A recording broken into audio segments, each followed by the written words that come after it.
اهلا اهلا.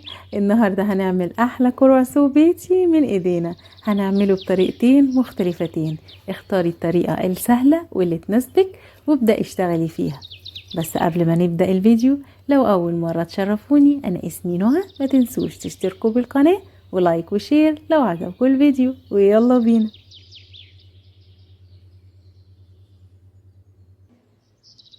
كيلو من الطحين عليه معلقة مليانة من البيكنج باودر. المعلقة دي معلقة صغيرة. عندي كوبايتين من الحليب الدافي، عليهم معلقتين كبار من السكر، وظرف كبير من الخميرة الفورية. بيضتين بدرجة حرارة الغرفة. فصلت الصفار عن البياض، هخلي الصفار لدهان الوش في الآخر، والبياض البيضتين هحطهم على الحليب.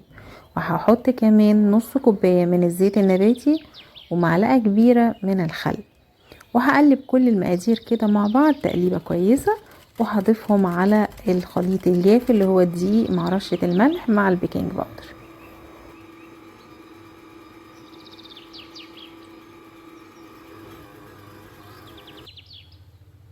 عجنت العجينة لمدة 10 دقايق، ودي كانت النتيجة ما ادتنيش المطة اللي انا عايزاها. اي مخبوزات يا جماعة لازم يكون في مطة كده في العجينة تكون مطتها حلو. فايه الحل؟ مش هكمل بقى عجن برضو بعد ال10 دقايق، لا، هسيب العجينة تهدى وتستريح 10 دقايق كمان. يبقى انا عجنتها 10 دقايق وبعدين سبتها تهدى تستريح 10 دقايق، وهكمل عجن كمان مرة 10 دقايق. ويبقى كده تمام، انا اديت العجينة عجنها التمام جدا، مش هتحتاج اكتر من كده عجن.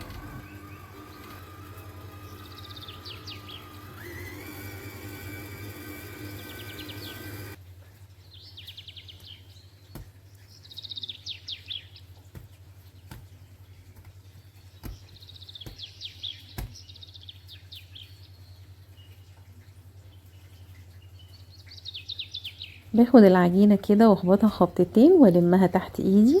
العجينة كده جميلة جدا وناعمة وسايسة معايا. كل اللي انا هعمله هدهنها دهنة كده من الزيت، واحطها في البولة وهسيبها تختمر لمدة ساعة او اكتر، على حسب طبعا درجة حرارة الغرفة.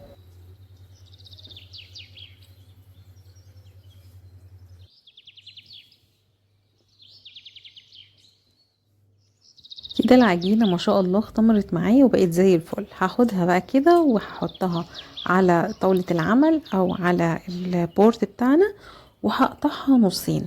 العجينة اللي احنا عاملينها ده كيلو دقيق، فانا هاخد نص العجينة هعمل بيها طريقة تشكيل، والنص التاني طريقة تشكيل تانية.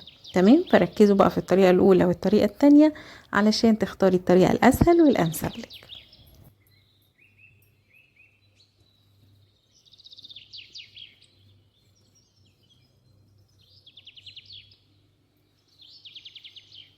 الطريقة الأولى هقسم العجينة بتاعتنا اللي هو النص ده، هقسمه ل16 قطعة بالتساوي. ولو عايزة الميزان سويها على الميزان عادي جدا.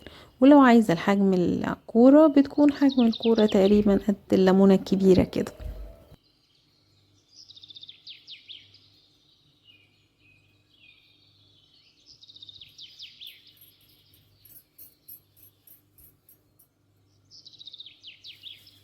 بعد ما شكلت كل الكورات بنفس الحجم وبنفس الطريقة، بغطيهم كويس جدا وانا شغالة. باخد اول كورة انا اشتغلت فيها وهبدأ ان انا افردها تحت ايدي، سواء بايدك بقى تفرديها او بالنشابة زي ما انتي حابة. هي الكورة سهلة جدا لان العجينة سهلة جدا وسهلة تتفرد معاكي. بعد ما فردتها شكل دايرة كده، بجيب مكعب من الزبدة. مكعب يعني تقريبا كده 5 6 قولي 7 جرام، يعني مش اكتر من كده. وببدأ ادهنه على وش العجين بتاعنا بالطريقة دي. وهجيب بقى السكينة وهاخد شق كده من نص العجينة، شق صغير بالشكل ده. وهبدأ ارول العجين بتاعنا شكل مثلث البيز ده. شايفين لما بنيجي نقطع البيتزا بتاعتنا بتبقى ليها واخدة كده مثلث صغنن، تقريبا حجم المثلث ده. وببدأ ان انا اتني طبقة ورا طبقة ورا طبقة. تقريبا كده هنعمل حوالي 8 او 9 طبقات فوق بعض. زي ما انتوا شايفين الطريقة سهلة جدا بالظبط كده. وخلصنا الطبقات كلها، بنقفل بقى على اخر طبقة مع العجين كويس جدا. ويبقى كده عندي مثلث سهل جدا عملناه ببساطة وبدهن الزبدة مش كتيرة. هحطهم بقى في طبق واغطيهم كويس جدا واحطهم في التلاجة لغاية ما الزبدة عندي تتماسك. بعد ما الزبدة عندي تماسكت، هي اخدت ربع ساعة بالظبط في التلاجة، ممكن لو عايزاها اسرع من كده تحطيها 5 دقايق في الفريزر. هناخد اول مثلث عندنا وهنبدأ نشتغل فيه.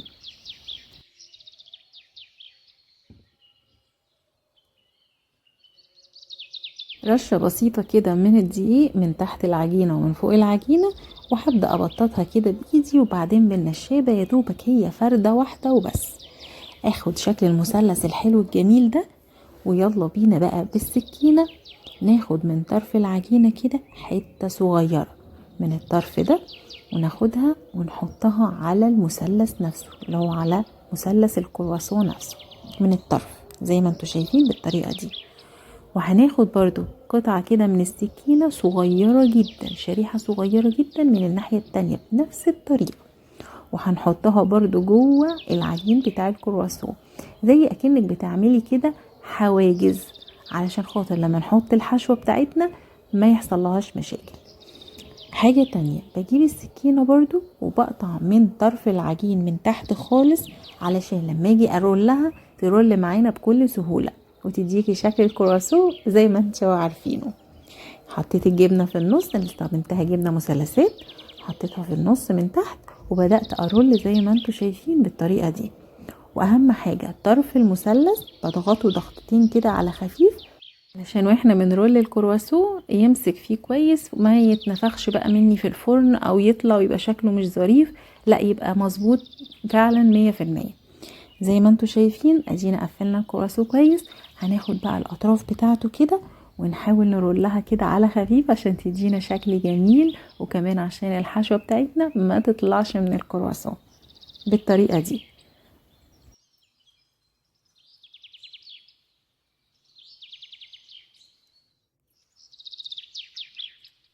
وبكده عملنا اول طريقة كرواسون. لو حبيتي الطريقة دي طبقيها عندك، ولو ما حبيتيهاش بصي بقى على الطريقة التانية. اهم حاجة ان احنا بنحط الكرواسون بتاعنا في صينية ألمونيوم، مهم تكون ألمونيوم عشان هي بتوزع درجة الحرارة مظبوطة جدا، وهنغطيه وهنسيبه يختمر او يتضاعف حجمه. طبعا قبل ما يختمر يلا اوريكي بقى الطريقة التانية والمحببة لقلبي انا بصراحة. اول حاجة بنعمل نفس الحكاية، تقسيمة الكرات 16 كورة بنفس الطريقة بالظبط، وبعدين بفرد اول كورة زي ما انتوا شايفين، وبعدين بحط عليها طبقة من الزبدة نفس الطريقة 5 ل7 جرام من الزبدة، وبحطها على وش العجين. مهم جدا ان الزبدة تكون بدرجة حرارة الغرفة عشان تدهن معاكي بكل سهولة. خدت كرة العجينة دي بعد ما فردتها وحطيت عليها الزبدة ركنتها على جنب، واخدت الكرة التانية وفردتها بنفس الطريقة وبرضو دهنت الزبدة، وهاخد الكرة التانية او القرص التاني او الدايرة التانية بتاعت العجين وهحطها على الدايرة الاولى، واحاول ان انا اخلي كل الاطراف زي بعض او حجم الكرة كلها تبقى تشكيلها واحد وزي بعض، لان احنا هنعمل طبقات، طبقة عجين عليها زبدة، طبقة عجين عليها زبدة، لغاية ما نوصل ل8 طبقات. يعني انا عايزة اعمل 8 طبقات فوق بعض ويكون فواصل ما بينهم طبعا الزبدة. زي ما احنا عملنا بالشكل ده هنكرر كل الكرات بتاعتنا بنفس الطريقة.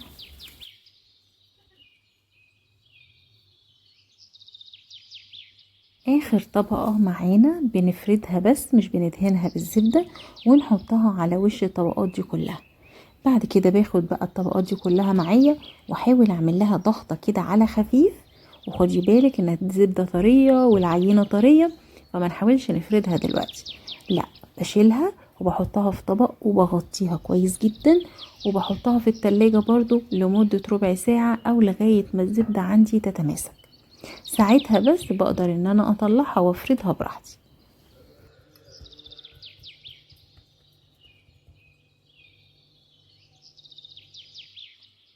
لما تماسكت بقى العجينة بتاعتنا والزبدة تماسكت كمان رشة الطحين، ويلا بينا نفرد العجينة بتاعتنا بالنشابة.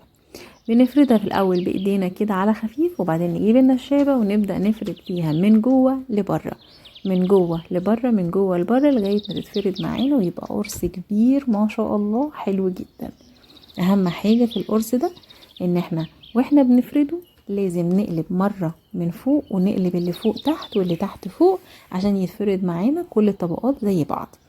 بصوا السمك بتاعها، نوصل للسمك ده، لا ارفع من كده ولا اتخن من كده. ويلا بينا بالسكينة هنقطعها تقطيعة بيتزا، قطعيها بقى 4، قطعيها 8، قطعيها 16، زي ما انت عايزة. دي بيرجع لك ويرجع لتقسيمة الكرواسون بتاعتك، عايزاه صغير عايزاه كبير زي ما انت حابة. النهاردة بقى في الطريقة دي هعمل حشوة النوتيلا، اللي هي شوكولاتة قابلة للدهن، مش شرط الشركة، يعني ممكن اي شركة تانية عادي. بجيب مقدار نص معلقة صغيرة بس، او معلقة صغيرة بس مش مليانة قوي، واحطها بالطريقة دي في نص العجينة بس من تحت في القاعدة اللي هي الجزء الكبير زي ما انتوا شايفين. بعد ما حطيتها كلها افضل، يعني بصراحة يا جماعة انا افضل ان انتي تقطعيها بالسكينة من تحت بنفس طريقة الكرواسون الاولاني، عشان برضو لما تلفيها تتلف معاكي بسهولة. المرة دي لا، ما عملتهاش بالطريقة دي، فكانت بالنسبة لي اللفة ما كانتش احسن حاجة، وفي نفس الوقت برضو اتسرب منها شوية من النوتيلا في التسوية. فانصحك ان انتي تقطعيها قطعة صغيرة كده من تحت من قبل ما تلفيها، هتظبط معاكي كويس جدا.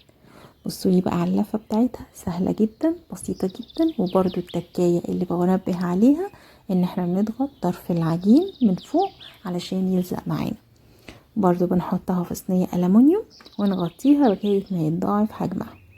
ويلا بينا بعد ما تضاعف حجمها بجيب صفار البيضتين اللي سبتهم في الاول خالص، عليهم معلقة من الخل علشان تضيع اي زفارة للبيض، وابدأ ادهن بقى الكرواسون بتاعنا دهن على خفيف.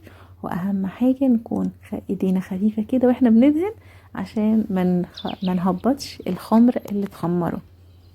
بعد ما دهناه بالشكل ده بنحط عليه رشة بقى من السمسم او حبة البركة، او لو مش عايزة خالص دي حاجة ترجع لك، بس السمسم بيبقى حلو جدا مع الكرواسون.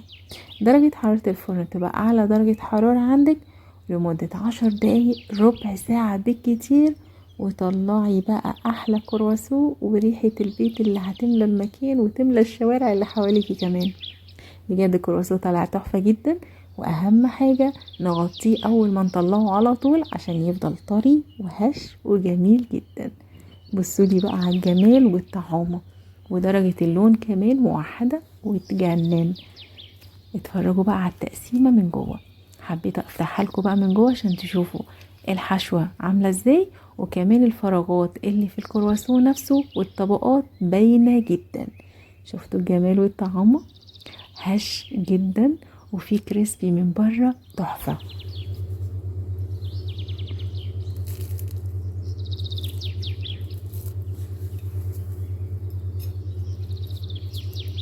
وزي ما وريتكم الكرواسون اللي بالجبنة، لازم اوريكم الكرواسون اللي بالشوكولاتة. بصولي على جماله، مفيش حد من ولادنا ما بيحبش الشوكولاتة، فالكرواسون بالشوكولاتة هياكلوه اكل مش عايزة اقول لكم هيتجننوا عليه.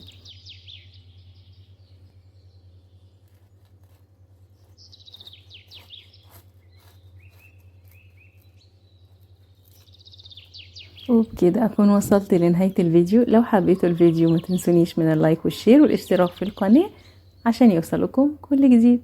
بحبكم في الله، مع السلامة.